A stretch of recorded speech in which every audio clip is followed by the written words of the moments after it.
Las Vegas. If I have to. All right. Thank you. Good morning. Morning. And how about Reno? Reno is here. Good morning. Okay, thank you. Good morning. All right, with that, we'll go ahead and call to order the Nevada Board of Wildlife Commissioners meeting. This is Friday, June 24th. We're in Elko with video feeds to Reno and Las Vegas. Before we get started, if Commissioner Morai would lead us in the Pledge of Allegiance. I pledge allegiance to the flag of the United States of America and to the republic for which it stands, one nation under God, indivisible, with liberty and justice for all. Okay, thank you, Suzanne. Could you please call the roll of the commissioners? Chairman Drew. Here. Vice Chairman Wallace. Here. Commissioner Bliss. Here. Commissioner Hubbs. Hubbs has an excused absence for both meetings, for today and tomorrow. Commissioner Johnston. Here. Commissioner McNinch. Here. Commissioner Morai. Here. Commissioner Valentine. Here. And Commissioner Young. Commissioner Young will be here late, so please mark him present when he arrives. County advisory boards, could you please stand up here in Elko and let us know your name and who you're representing? Rob Beamer, Carson City. Gil Yannick, Carson City. Glenn Bunch, Mineral County. Joe Grimm, Pershing. Sean Tay, Washoe. Paul Dixon, Clark. John Rittenhouse, Douglas. Jim Cooney, Elko. Okay, thank you. Are there any CAB members in Las Vegas? No chairman, no cab members. Thank you. And how about in Reno? No cab members in Reno. All right. Thank you. With that, we'll close agenda item number 1. And before we get to agenda item 2, we actually have some fun to be had and some recognition. So the first one is tenure recognition of hunter education volunteers. This will be presented by Conservation Education Supervisor Joe Doucette and Secretary Wasley. Several hunter education volunteer instructors will receive recognition and awards for various years of service. Mr. Doucette and Mr. Wasley.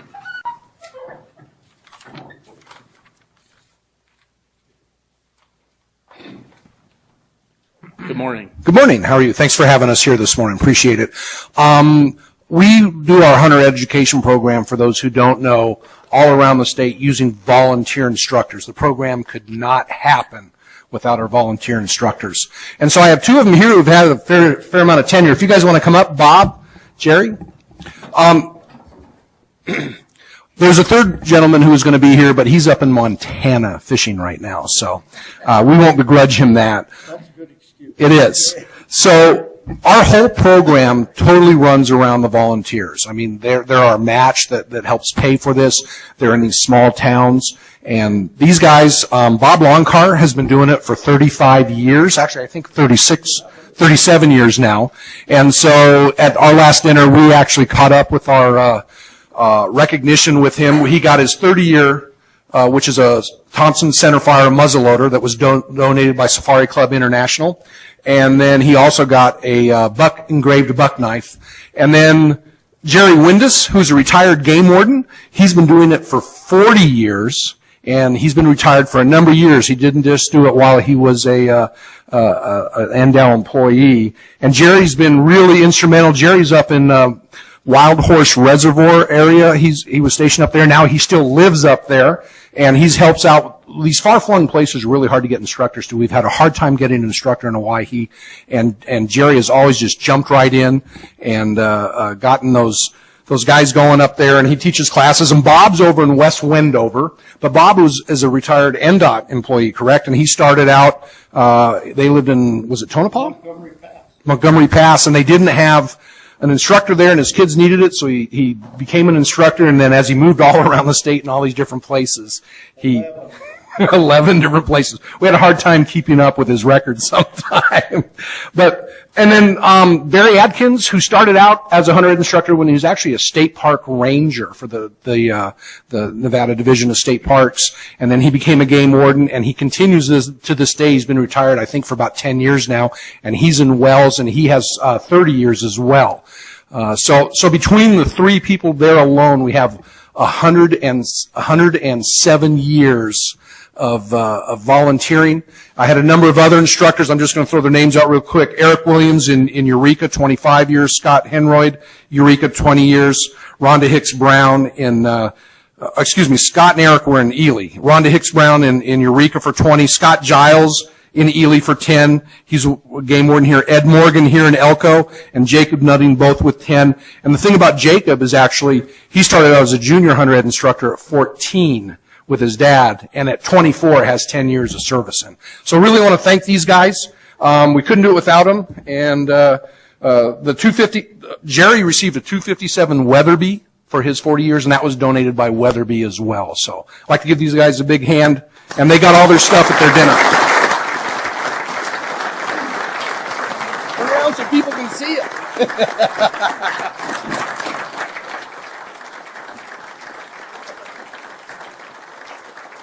Tony, can we take your picture with them? You want to talk, Tony, now? I just want to add a couple things.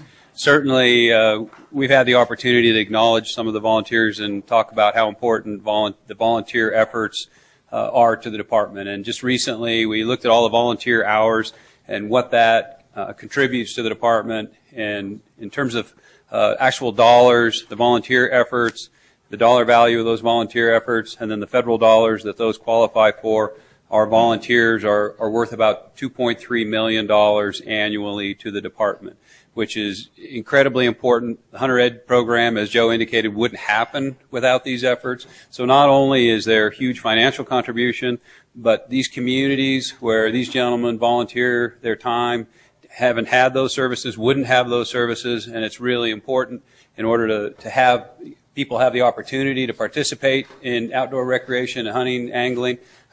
So I just want to express my personal gratitude to them and their efforts. And when I look at the department, where we know that over 50% of the employees with the department right now have been with the department less than 10 years, these guys have been volunteering and teaching hunter education for longer than over half of the department employees have probably been alive. So I just want to express my personal gratitude. Thanks, Jerry. Thank you. Thanks, Bob.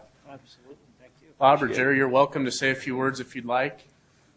You don't have to. I'm not going to force you to, but you're welcome to. It's been great.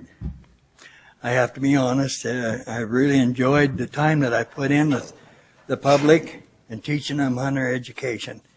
I also taught boating safety as well when I was with the Department of Wildlife. Safety to me has been one of the most important things that any of us could have in the back of our mind. Irregardless, whether it's hunting, fishing, or whatever it is, you still have to do some safety and think about it at all times. And so this is one thing that's really been a challenge to me, is to get the mothers to come along. I had more, like I was telling Joe, so many mothers call me up and say, what can I do? My son brought his firearm and laid it against the door jamb. I've got little ones running around here. He took off to the ball game. What do? I don't dare even touch this firearm. She called it a gun, but that's what it is. And I said, well, I guess I'll try to have some classes for moms. And just to let them know that, you know, it's a very serious thing and it can happen to anybody, which we found out through all the news that we get, that someone gets injured by a firearm, all through ignorance and unsafe practice with firearms. Yes, it's a part of my life. I've loved every minute of it. And thank you for having me here. Thank you.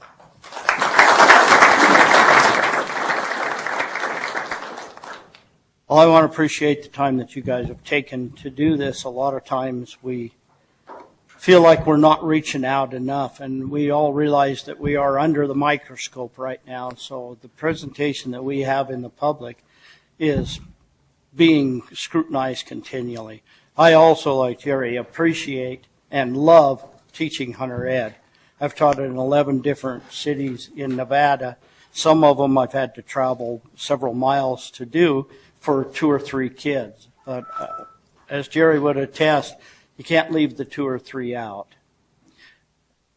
Likewise, we've seen a demographic change. When I first started in hunter ed, your whole class would be young people from the age of 11 to 14, 15. In the last 6 years, I've probably seen more adults that are being introduced into hunting and outdoors for the first time. And I think that's a huge step forward, because we know the kids that are coming up will be introduced to the sport and outdoor life that we enjoy. Again, thank you.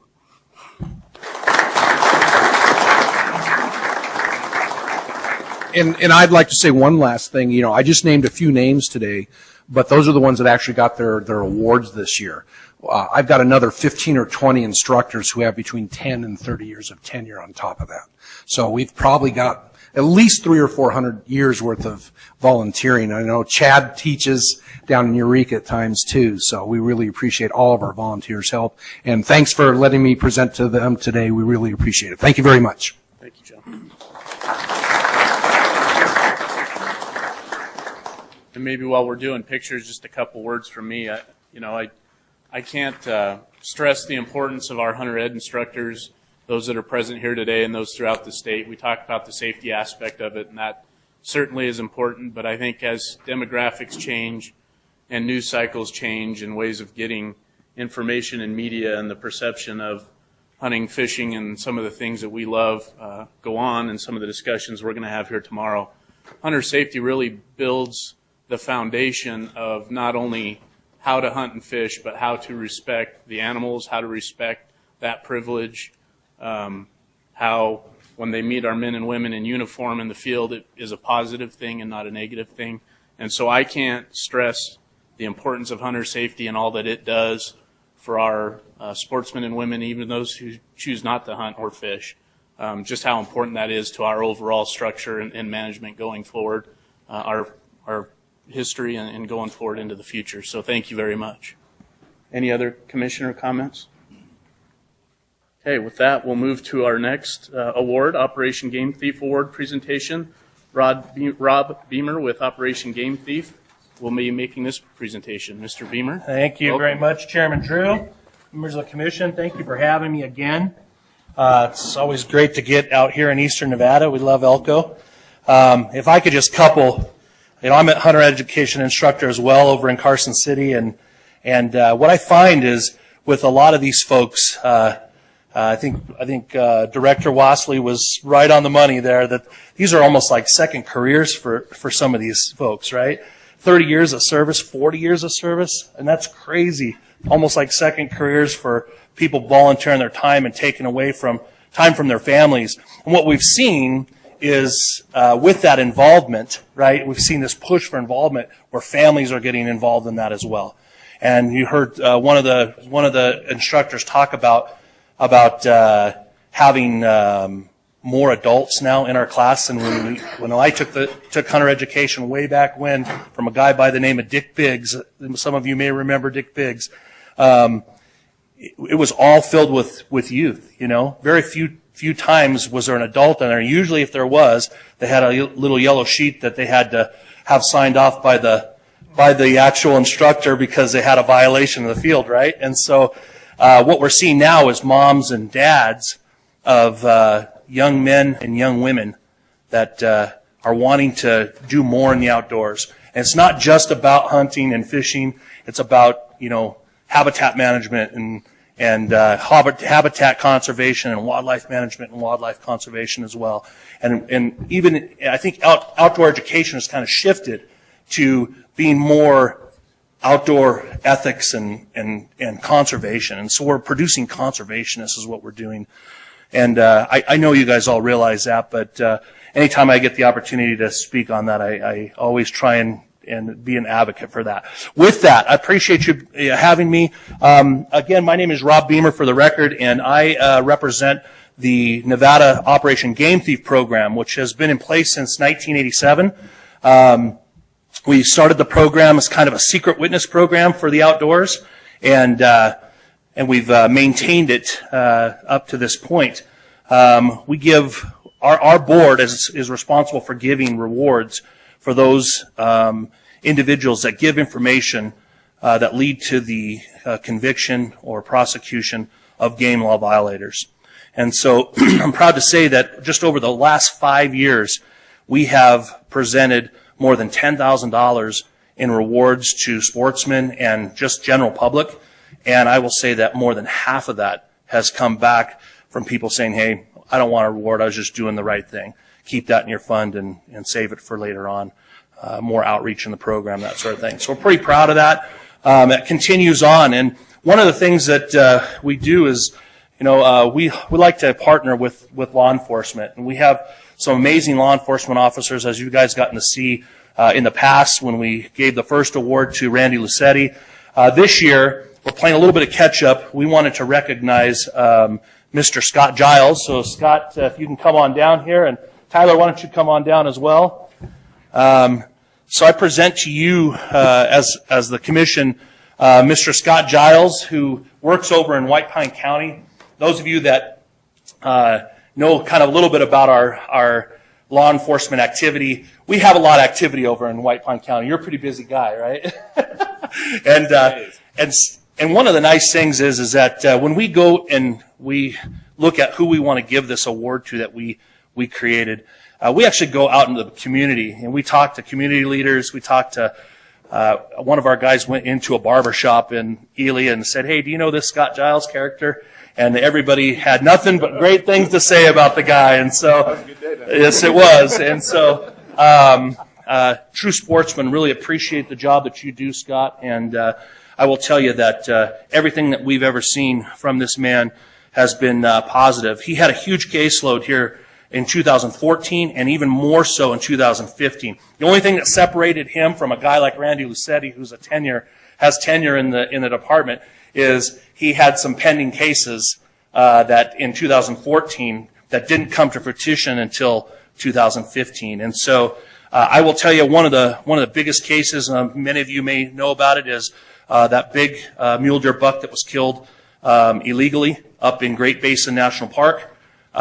Scott did an exemplary job of bringing that individual to justice and salvaging that resource for all of us, and made an example of him. Well, I'll tell you, the district attorney and the judge in that case, you want to say threw the book at him. Really, they charged him what the charge was worth, and it's probably one of the biggest cases that we've ever solved as far as civil penalties. And would you agree with that?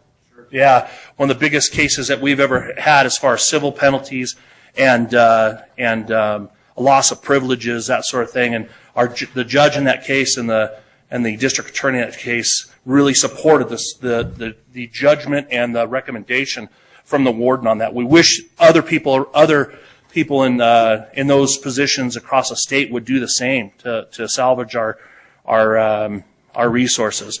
And so with that, for 2014, we're playing a little catch up here, Chairman Drew, if you will allow me the opportunity to do that.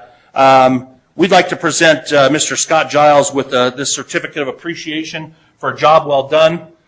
In 2014, he had one of the again right neck and neck with Randy Lucetti as far as caseload on OGT cases. And we also present Scott with a letter of accommodation that we would hope that Tyler and you, Director Wassley, will find it or be able to put this in his employee file to reflect that. So with that, thanks, I appreciate you, and the board appreciates you, and the community appreciates you. Thank you.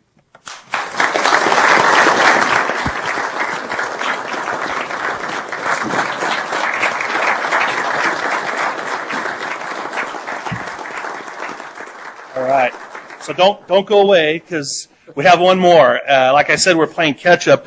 In 2015, Scott Giles, a lot of those cases in 2014 came to fruition because of his diligence, and really his community involvement. I can't stress enough. These wardens, if they don't get in the community, they're not going to be successful. And this guy is the poster child for that. Everybody in his community knows him. In fact, not just his community, but Pioche and all of the eastern southern areas, everybody knows this guy. And so we like to see that because they use you as a resource, right? Yes, sir. And you become a friend to them, and they know that you teach them that they need to take responsibility for their actions when they make mistakes, right? And so that's what we're talking about. And we can't commend you enough. In 2015, we voted on this, and we presented Scott Giles with the Law Enforcement Professional of the Year Award for 2015. And so with that, I commend you, and I appreciate your service again. And please keep up the good work, and anything we can do to help you, we want to do. So I present to you the 2015 recipient of the Law Enforcement Professional Year Award.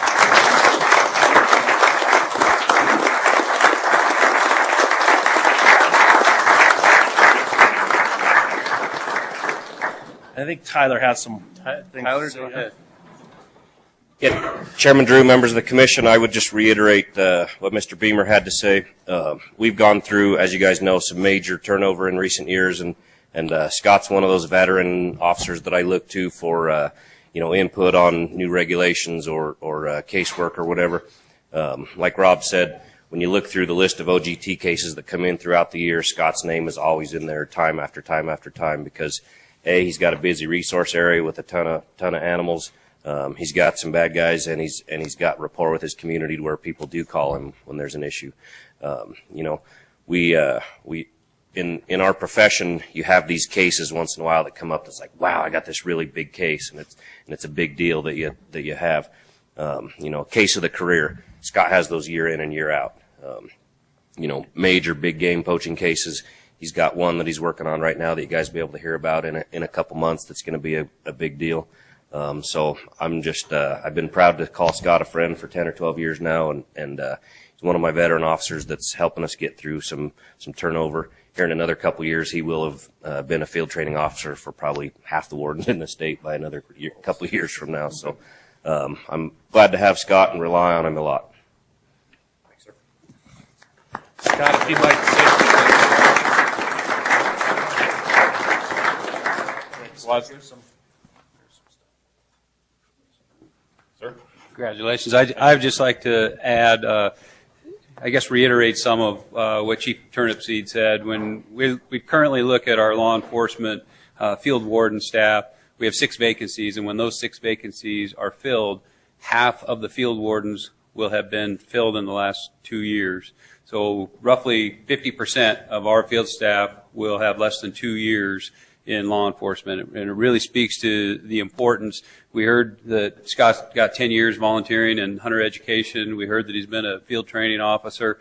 He's a veteran, and sitting where I sit, knowing that we've got ambassadors representing the department, not just the law enforcement division, but the entire department, the way that Scott does, it's reassuring. Those high-profile cases are cases that need to be made, hopefully resonate, send a message out to others that might be willing to break the law, but I just couldn't sit tight and not acknowledge Scott's recognition here today and express my gratitude and appreciation for not only Scott, but the whole law enforcement division and some of the struggles and challenges they've had with recruitment and retention, and really underscores Scott's importance. Thank you.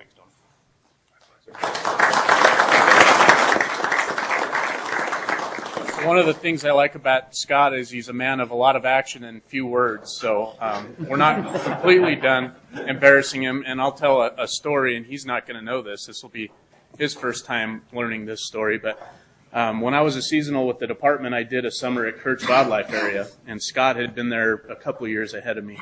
So every time I went out in the field to do something and came back and told my supervisor that it was done, he would always give me the, well, Scott would have done it better, or Scott would have done it faster. So Scott has personally motivated me my entire professional career to be better at things. So, but on a serious note, I want to thank Scott for all he's done.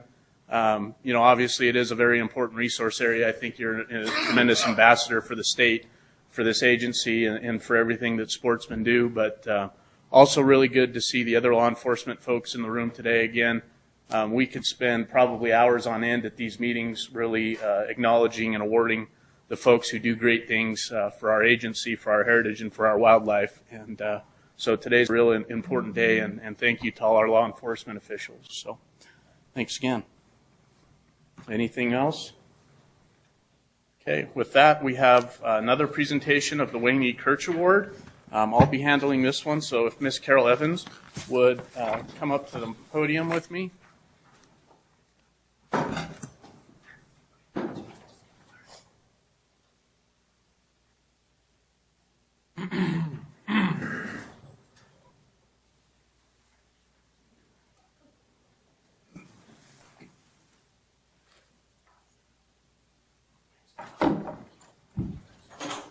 So just briefly, the Wayne E. Kirch Award is obviously one of the more important awards that we can give. It's bestowed upon someone who's gone above and beyond kind of the typical call of duty to do something good for our wildlife and our state.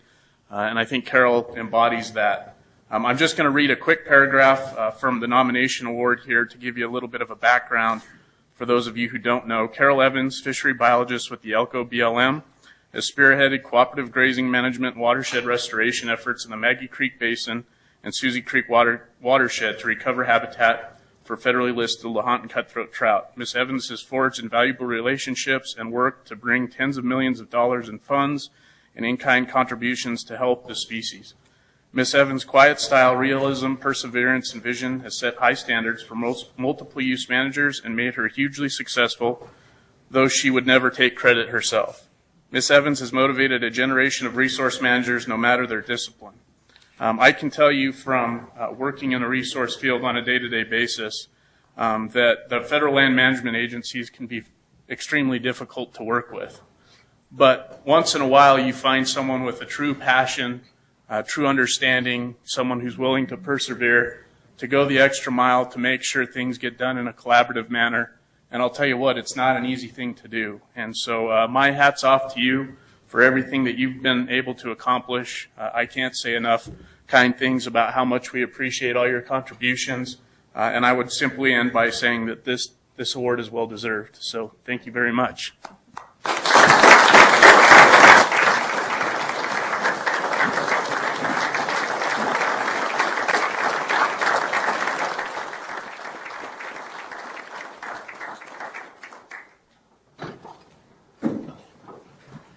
Thank you so much. I'm really humbled to receive this award. I would like to say, though, I do want to share the recognition with several employees of the Nevada Department of Wildlife here in Elko. You just have some amazing people, and I've been so fortunate to work with them. And in the audience, I'd like to specifically mention Connie Lee, Steve Forey, Jeff Peterson, John Elliott, and Alan Janae. They were just fantastic partners to me over the years, and whatever successes that you see out there on the ground, it really wouldn't have been possible without those people. So, and also I'd like to mention and recognize the many progressive ranchers in Elko County. This is their story too, and I've been so grateful and fortunate to work with so many. And I guess I'd just like to conclude with saying that I hope the spirit of collaboration and partnerships and a real progressive way forward that a lot of us have demonstrated here in Elko, that we can continue on that path. There's a lot of synergy and positive outcomes with that. Thank you so much.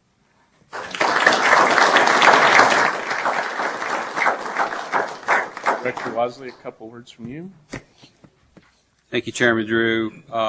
Just a couple things really quick. The Wayne E. Kirch Conservation Award is an award from the commission, and I think you guys did an outstanding job selecting this year's recipient. The award is given annually. I'm just going to actually read from the award. It's given annually to recipients who have demonstrated significant results towards conservation, management, or enhancement of wildlife. So as we heard from Carol, she talked about all the partners, and as we move in the field of conservation, and it's really become much more about partnership, which adds to your challenge of finding a single recipient. But I think what Carol really demonstrated is she was a catalyst for that partnership, from the progressive ranchers to the department to the federal land management agencies, and really gave people the opportunity to buy in. And I just want to acknowledge our appreciation for her and acknowledge your selection of her. we really support her as a recipient of this award, and I want to thank her personally for all that she's done and wish her well in retirement. So thank you. Thank you. Don't go too far because you're up next. Any other comments this time? Okay, our next and final award is the Ted C. France Award presentation. Director Wasley, I'll turn it right back over to you. You know, you worry about a lot of things with these commission meetings and making sure everything's lined up. Sometimes you forget to let the honoree know where they're supposed to be when they're supposed to be there. So we're struggling with getting the recipient in the room, which makes me wonder if I should say nice things about him or her before they're here and rely on others' abilities to convey what I said and capture it correctly. We can either make you filibuster by giving us a stand-up comedy routine, or we can take a short break or table it until such time as you give me the green light. If you wouldn't mind taking a short break, I think we're on the verge of actually having the individual in the room, but I'll verify that. So I think no more than 10 minutes should be ample. All right, let's just take a short break. What we'll do is start back up 7 minutes from now at 9:10.